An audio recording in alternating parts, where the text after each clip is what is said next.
All right, hello humans, and welcome back to another episode of RD2H Road to Happiness. It's been a while since I've made an episode, but bro, we are officially in season 2 of this bitch. You probably haven't been keeping up, but literally the point here at RD2H is to prove that it doesn't matter where you come from, you put your head down, you figure it out, and you can make it, right? And so I'm documenting this entire process of how I started down bad and just kept making the videos and just kept working on, my career, and how things happen if you don't give up and if you're persistent and if you know where you're going, right? Like I said it earlier today, you could drive down the street and drive all night. But if you don't have the GPS on and you don't know where you're going, you're gonna end up running out of gas, right? So you have to know where you're going. But it takes 5 years. 5 years and you can do anything you want in this life if you commit to it.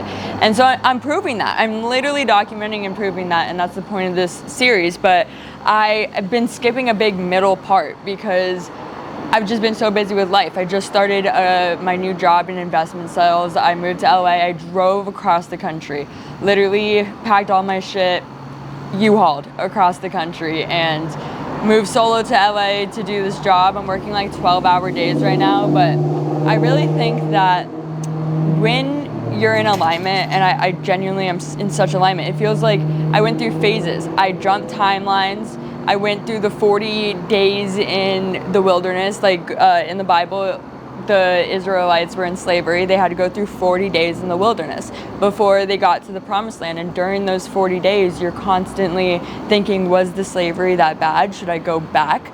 But it's just because the 40 days feel like they're never fucking ending. So I got through my 40 days, but not only that, I documented them. And life has just been so peaceful lately. It's been like so great. I'm dominating it at work, and even at work, like, okay, let's backtrack this. First off, I am completely 100% convinced this is God's plan for me. And sound cocky, sound whatever, sound however you take that. There have been so many signs that, I'm recording for a reason. Things are escalating in my career for a reason. I'm documenting the proof that when you follow not who you think you are, but who He says you are, everything works out. And I'm documenting this shit. But yeah, so backtrack, when I was getting this job, there were just so many signs from God that I was supposed to move to the city. I had options. I think I talked about in the other episode, but I had options, and He just kind of was like, I'll let you choose. And then as soon as I chose wrong, and all of the options disappeared, and it was LA, and everything went so smoothly. Like, have you ever heard of a trip across the country going smoothly? Like driving across the country and it going smoothly. Like nothing went wrong. Everything went exactly to plan, and it was just, I was in Florida and now I'm in LA. And then I start this job, and back when I was doing all of this grinding and I was just like trying to get to this next step, I feel like I'm in phase 2 right now. Everybody's looking at me like, why the fuck are you working so hard? Why are you doing that? Like, what is the point? You're wasting your 20s. And it was 3 years, guys. Like, I'm literally proving a point. You can be anything you want to be, but it's going to take 5 years. I started 3 years ago. I started this podcast 3 years ago. I started working on real estate really heavily 3 years ago. I started trying to be an adult and trying to get my life together. And so we're in like phase 2. It took me 3 years to get here, but everybody, when I was leaving to go from Florida to LA, everybody was like, oh my God, you're so lucky, you're so lucky, you're so lucky. This shit has not been luck. Like, nothing about my life has been luck. I mean, everybody said that it was gonna be impossible, and then I needed to come back down to fucking earth until I did it. And then they were like, how the fuck did you do it? But that's like every single story that you've ever heard, right? And then so I start working at the office, and I didn't realize how much those 3 years of preparation and like just the mindset shifts that I've been talking about on this podcast, and the things I've been preparing for in silent before I made this big transition to a new city was doing for me. Because like now I went into like a hermit mode, right? And everybody says you have to go in hermit mode if you want to be successful. And I sat in a room in Orlando for 2-3 years, icing out the entire world other than focusing on my mindset, my goals, everything I talk about in this podcast. And then I felt like I had changed as a person, but my external had not changed. Like, it just, I felt like I was never gonna get out of that fucking city, and then all at once everything happened. Like, I got the job, I graduated, I moved. Well, that's natural, but my point is, now that I'm in the office, everybody looks at me like, how the fuck are you doing what you're doing? And it's because we all start at square one, right? And that's the point of the podcast, is that no matter where you're starting, it's possible to create your dream reality. Like, I am creating my dream reality, but to get there, I had to be stripped to bare zero. I had to literally be stripped of everything that I knew and everything that I thought that I was, and I had to build from square one. Throughout my journey, I've realized that it's not like where you're trying to get to. It is the person you have to become to get there. The person that I had to become to get to now where I am right now. Like I said, just moved to LA, great job in investment sales, killing it in the office. They're looking at me like, how are you doing this? But it's because I've stripped myself down and become so many different versions of myself, and I just haven't stopped. I'm literally documenting this because I'm like, how fucking far can I take this shit? Honestly, like, I think the world is up for fucking grabs right now, and I've been saying that. But once you get out of that limiting mindset, and I see it around everybody that I'm talking to, it's that scarcity mindset, it's that limiting mindset, it's that fear of the unknown. The fear of the unknown kills dreams, bro.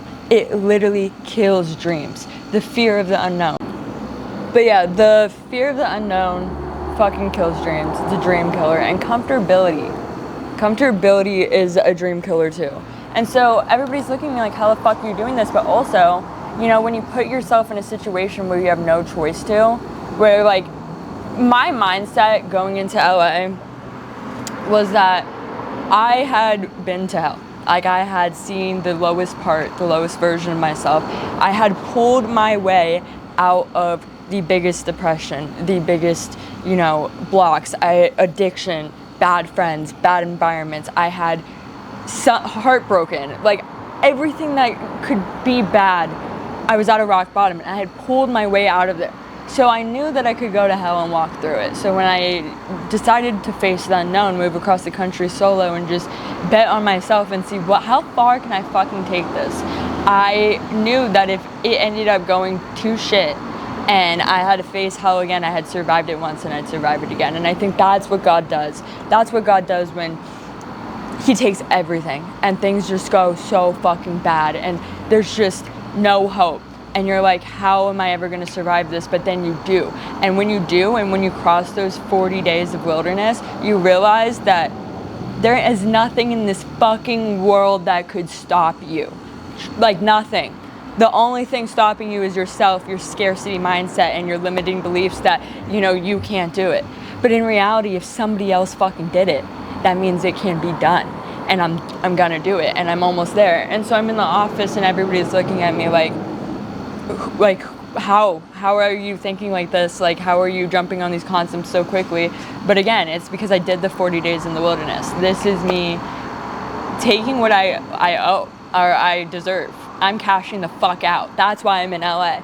Like, if I'm gonna be so fucking real, I'm in LA because I did the work.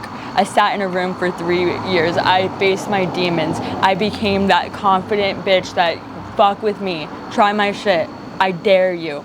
And now I'm ready to fucking cash out. And so it's been just work. But honestly, again, I think that when you're in alignment and when everything is meant for you and you're like following your short and narrow, because I'm a true believer we all have our own purpose and our own path.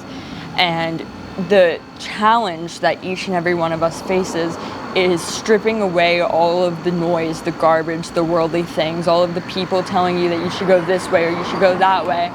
And like listening to God and your higher self and finding who that is, who He says you are, because that's your higher purpose, not who you think you are or who you want to be perceived to be, but who He says you are, and following that. And that leads you to your higher purpose. And when you get there and you realize that's what you're supposed to be doing, it all makes sense. Every challenge, everything that you had to go through in life, everything that went bad, it like literally bundles up. and it makes sense. And that's how I feel about this path I'm on right now. Right? Like, it comes down to it. I'm here to preach the word of God, tell my testimony, show a story of how I went from square one to doing massive things I'm about to do in this lifetime, and how I knew it was going to happen before it happened. I know I know what's going to happen before it happens, and this documentation is going to show the world that I don't care who you are, I don't care where you come from. If you talk to God, you put the work in, and you find yourself, like, the world is up for fucking grabs. And again, talking to God isn't just talking to God. It's like showing him that you're serious. Like, he's not going to just give you something. He's going to test you, and you're going to have to pass tests. And like, I give this example all the time.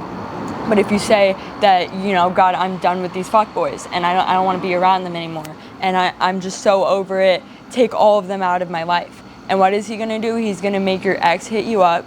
He's going to make that guy you had a crush on hit you up. He's going to make some new dude that fits every one of your boxes hit you up and say, how serious are you about it? And then when you say no to all of them, and you say, no, God, I was for real, I don't want to fuck with these fuckboys anymore, and then you don't reply to them, that's when he goes, okay, you passed the test, you could go to the next level. And you do that, and you do that, and you keep passing those tests, and you keep listening for them, and you know you're being tested, and your reality changes. But spiritually, you change first. Your internal changes, and then your reality changes. So yeah, I mean, that's what I'm here on earth to do. I swear to God. Like, record it, record the proof, record my growth, and, you know, excel in my career to back that up. You know, make that money to back up what I'm talking about.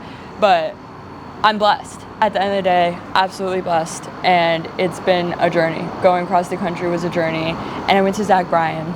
And I never thought I'd be a country girl in my whole entire life. Like, I grew up in Florida, but there's two sides to Florida, right? Like, there's that Jay's wearing street vibe Florida, and then there's like country Florida. And yeah, I went to a high school where like all the pickup trucks would line up, and you would see all the pickup trucks, but I never like got into Southern culture. And then like right before I moved from Florida to LA, I just got like really into the Southern culture. I don't like the way that this is framed right now. But I think it was because I was like really trying to take in where I grew up in my state, and the fact that I am from a small town. I'm from like a small town in the South, let's be so fucking real.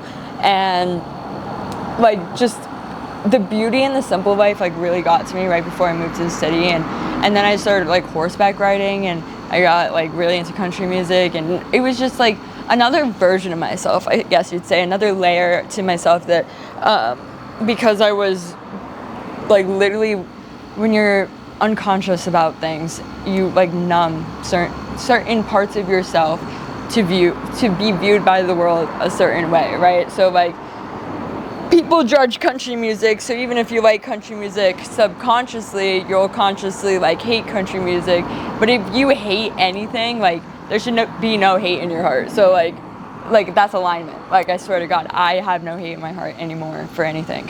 And I'm just at peace. And if you do have hate in your heart, it's probably because you're like suppressing the fact that has something to do with your timeline, and you're like pushing it away or something.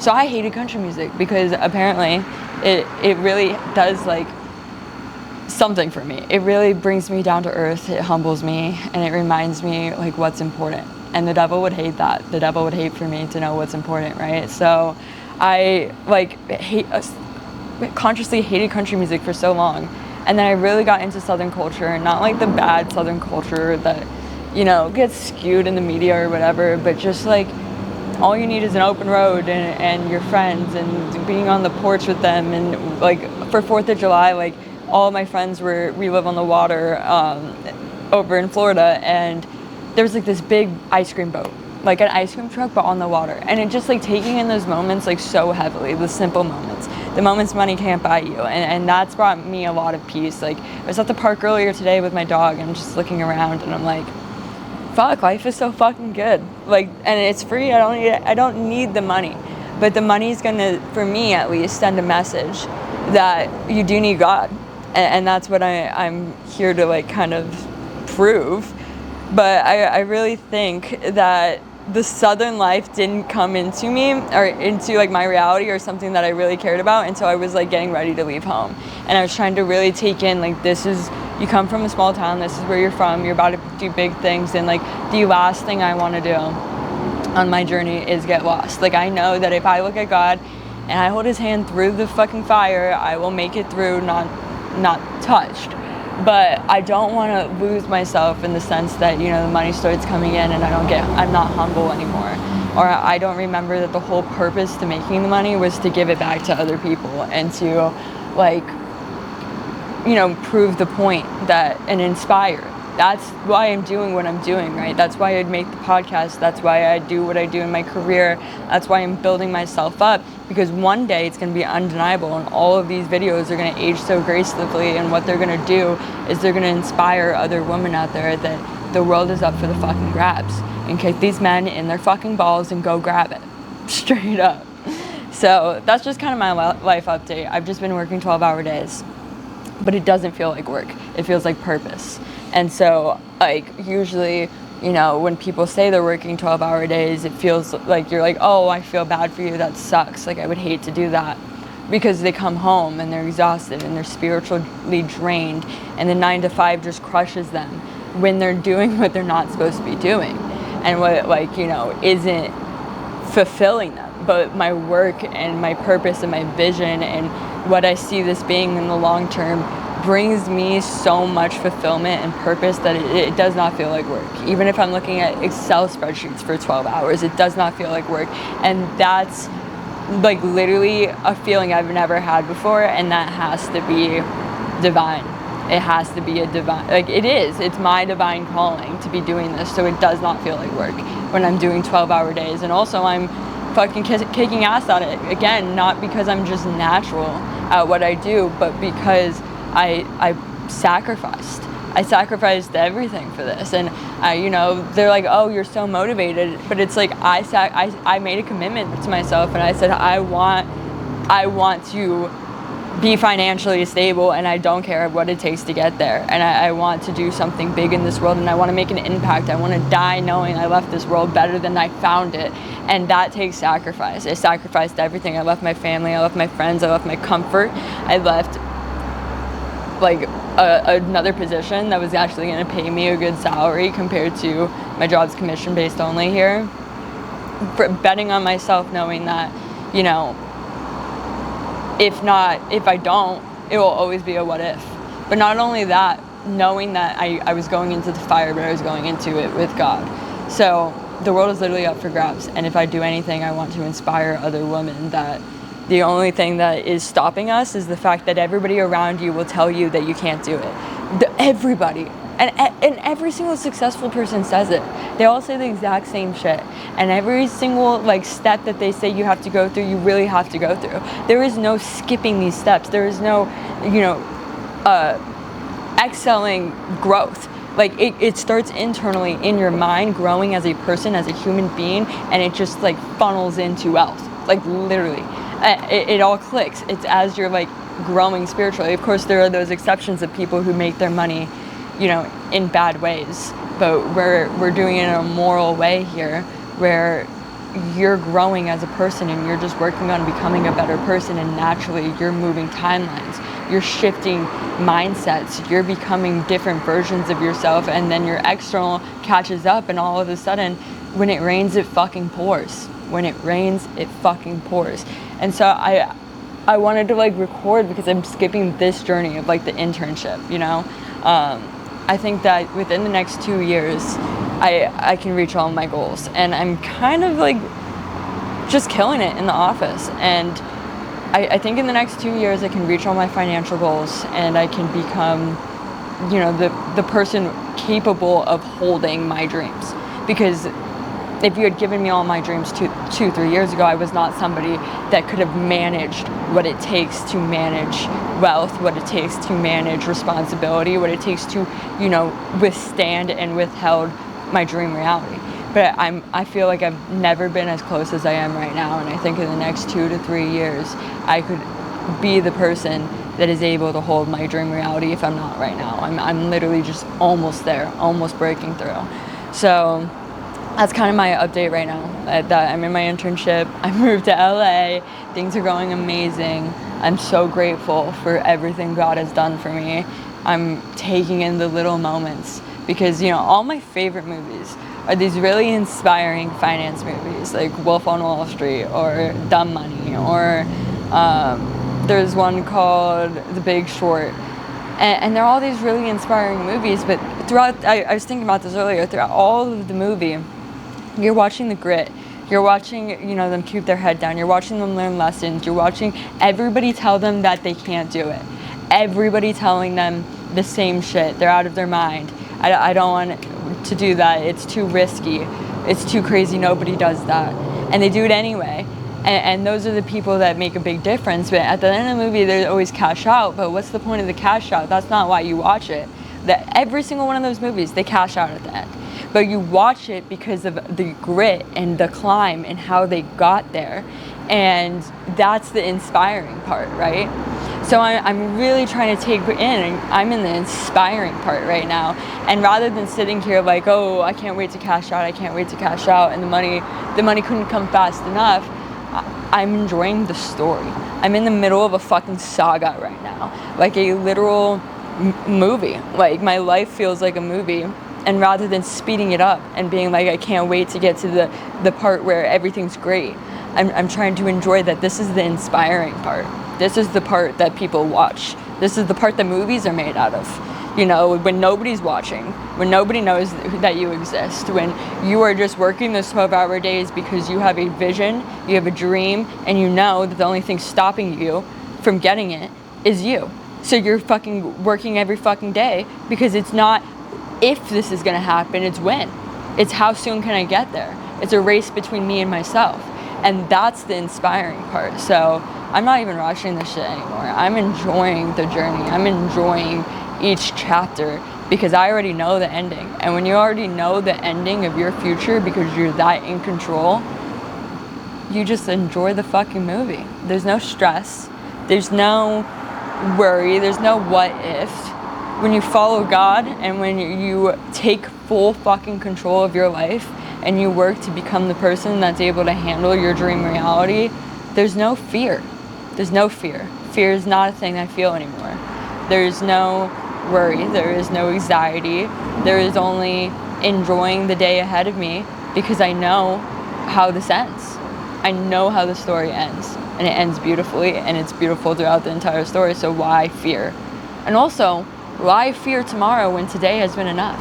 I realized that too. I've been given so many blessings. I've had so many experiences. I moved to out of state, which many people in my hometown, my friends, there's not many people that make it that far. And I'm sorry, there's not across the country. Not many people get to wake up and be me. Like, I have built such a great relationship with myself that I hope to teach others how to do as well. That why would I be upset when I wake up being me every single fucking day? And not because I was born and I woke up one day me, but because I built me. I built myself into who I want to be, and I'm honorable, and I'm hardworking, and I'm fucking sexy, and my life is peaceful. At the end of the day, I built myself a peaceful life, and I protect my boundaries, and I protect my peace, and I wake up every single day just fucking so thankful that I'm me. And all that I hope to do is inspire other people to take that journey, walk the short and narrow, because you have to go through the wilderness, but the promised land is always there on the other side.